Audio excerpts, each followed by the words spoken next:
Hello friends, welcome to my YouTube channel exam based classes. दोस्तों, एक बार फिर मैं लेकर आ गया हूँ सीटेट ऑनलाइन एग्ज़ाम पेपर का एनालिसिस, जो आने वाली परीक्षाओं के लिए बहुत ही महत्वपूर्ण है। दोस्तों, इससे एक दिशा निर्देश मिलता है दोस्तों कि आप आने वाली परीक्षाओं में किस प्रकार से पढ़ें, किस टॉपिक को पढ़ें, कौन सा महत्वपूर्ण है और किस प्रकार अपनी समझ बनाएं कि आने वाली परीक्षाओं में आपके अच्छे मार्क आएँ। ठीक है दोस्तों, तो शुरू करते हैं आज का एनालिसिस, जो 11 जनवरी 2023 को पेपर हुए हैं। ठीक है दोस्तों, आइए देख लेते हैं। आप देख सकते हैं दोस्तों, सीटेट ऑनलाइन एग्ज़ाम एनालिसिस। अगर आप अभी तक मेरे चैनल को सब्सक्राइब नहीं किए हैं दोस्तों, तो सब्सक्राइब कर लीजिएगा ताकि आपको महत्वपूर्ण एनालिसिस मिलता रहे जो सीटेट की परीक्षाएं चल रही हैं उन सभी का। ठीक है दोस्तों, मेरे चैनल का नाम है एग्ज़ाम बेस्ड क्लासेस। आगे देख लेते हैं आज के महत्वपूर्ण क्वेश्चन जो सीटेट परीक्षाओं में पूछे गए हैं।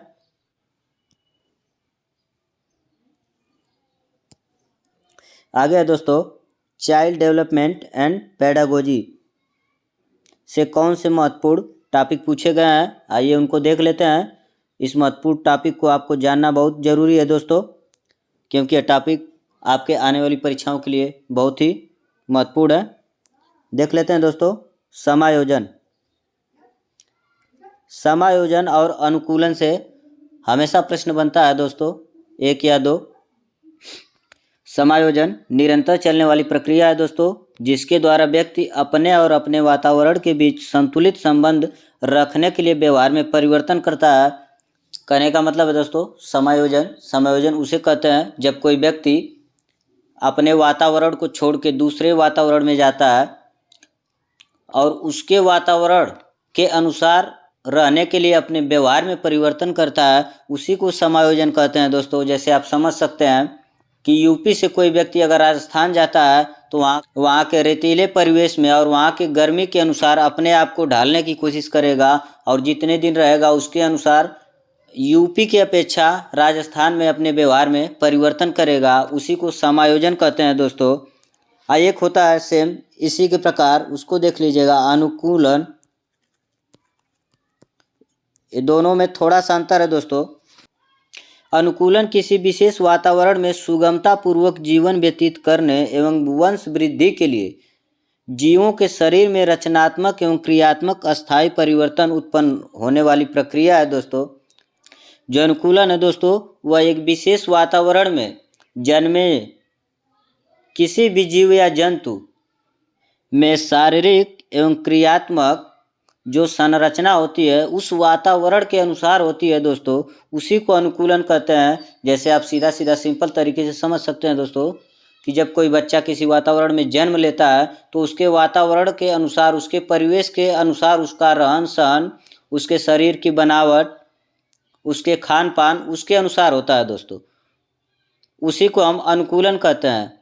जैसे आप अगर सीटेट की तैयारी कर रहे हैं दोस्तों, तो आप पर्यावरण विषय में पढ़ चुके होंगे कि लेह लद्दाख, वहाँ का जो परिवेश है, वातावरण है, उसके अनुसार वहाँ के जानवरों के शरीर की संरचना होती है। जिसमें आपने देखा है वहाँ पे एक बकरी होती है जिसके बालों से पश्मीना की शाल बनाई जाती है।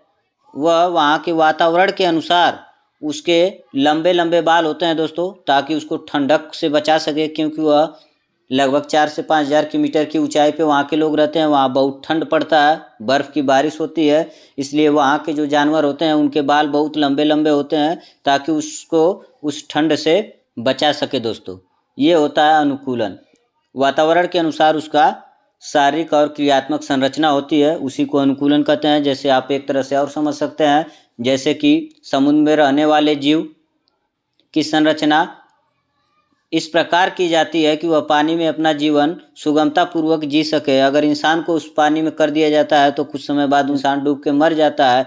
ठीक है दोस्तों, आगे देख लेते हैं। जेंडर वायरस रूढ़िवादिता पर हमेशा एक प्रश्न आता है दोस्तों।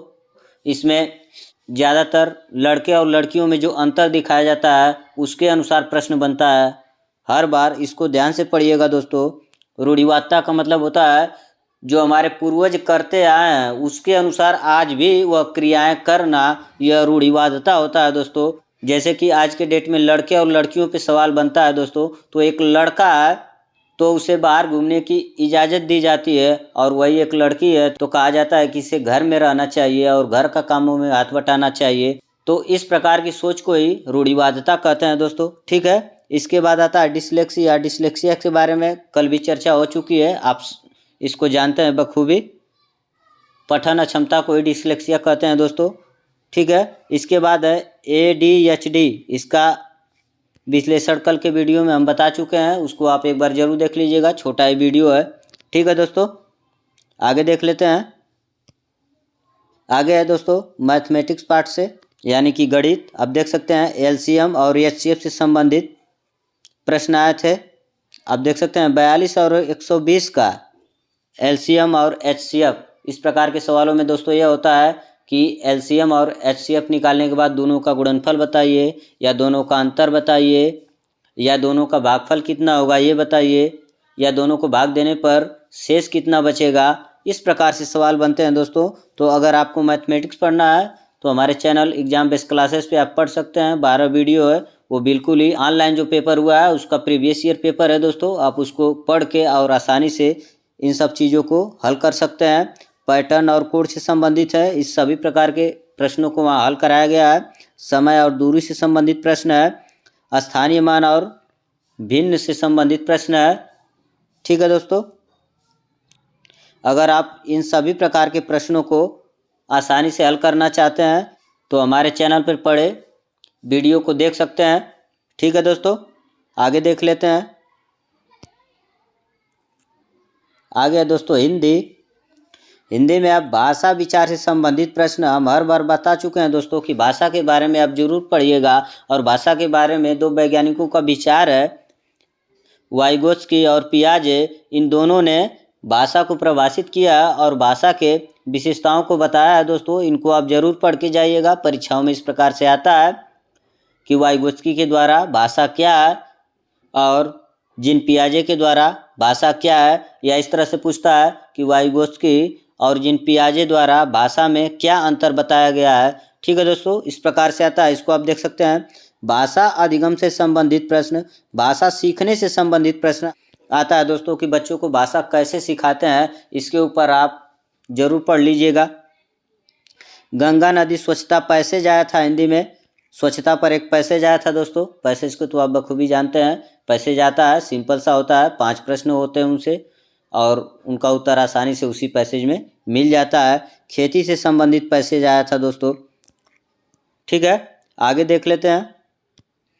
आगे है दोस्तों इन्वायरमेंट यानी कि पर्यावरण, पोचमपल्ली तेलंगाना। इसको हम आपको एनालिसिस में ही बता चुके हैं दोस्तों, जो 10 जनवरी 2023 को हुए हैं। उसमें हमने बताया दोस्तों कि कक्षा 4 में एक चैप्टर है पोचमपल्ली नाम से ही, अगर उसको पढ़ लेते हैं तो यहाँ से आपका यह इम्पॉर्टेंट टॉपिक कवर हो जाएगा दोस्तों। इसके बाद है कलमकारी, इसी से संबंधित है, जब वहाँ पढ़ेंगे तो दोनों के बारे में दिया हुआ है दोस्तों एक ही चैप्टर में।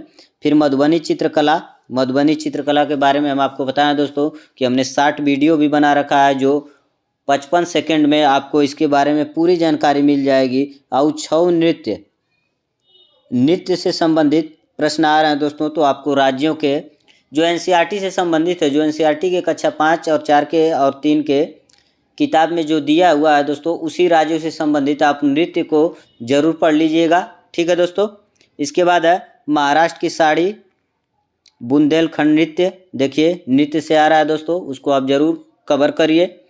हाथी समूह कटीली झाड़ियों में घोंसला। देखिए दोस्तों, हाथी के समूह से आपको कल ही बताए थे कि हाथी के समूह से बार बार प्रश्न आते रहेंगे और हाथी के समूह से कम 8 से 10 क्वेश्चन बनते हैं। उसी क्वेश्चनों को बार बार रिपीट होता रहेगा, पैटर्न को चेंज करके, कुछ शब्दों में परिवर्तन करके। ठीक है दोस्तों, कटीली झाड़ियाँ NCERT कक्षा 4 के पर्यावरण में दोस्तों यह भी एक चैप्टर है। चू चू करती आई चिड़िया, उसको आप अगर पढ़ लेते हैं तो वहाँ से 8 से 10 चिड़ियों के बारे में दिया हुआ है।